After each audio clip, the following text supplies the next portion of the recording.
ఏదైతే నిన్న మొన్న కురిసిన భారీ వర్షాలకు నదీ పరివాహకమైన మంజీరా నదీ పరివాహకమైన హుంసా, మందర్న, కాజాపూర్ గ్రామాలు మరి చాలా మటుకు నీళ్లు ఫ్లో ఎక్కువ ఉండడం వల్ల అది నదీ ప్రవాహం ఎక్కువ వారడము, అదేవిధంగా నీళ్లు ఎక్కువయ్యి లేండి ప్రాజెక్టు కూడా గేట్లు ఇడవడం వల్ల నీళ్ళు ఎక్కువయ్యి ఉల్టా కొట్టడం వల్ల ఊర్లోకి నీళ్ళు రావడం జరిగింది. చాలా మటుకు ఊర్లు ఇళ్లలోకి నీళ్ళు వచ్చినాయి.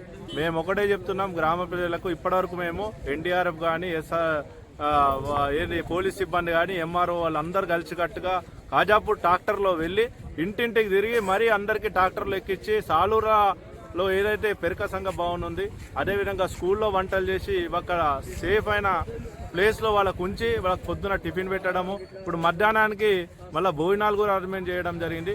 మేము ఒకటే చెప్తున్నాము, ఏదైతే హుంసా, మందర్న గ్రామ ప్రజలు ఉన్నారో వాళ్ళందరూ ఇంకా మొండికేయకుండా ఇళ్లలో ఉండకుండా బయటకెళ్ళి మరి సాలూరా మండల్లో మన ఏదైతే మాజీ మంత్రి సుదర్శన్ రెడ్డి గారి ఆదేశాల మేరకు అక్కడ వాళ్ళకు అన్ని సదుపాయాలు చేయడం జరిగింది. మీరు అందరు అక్కడ వచ్చి అన్ని విధాలుగా సౌకర్యాలు పొందవచ్చు.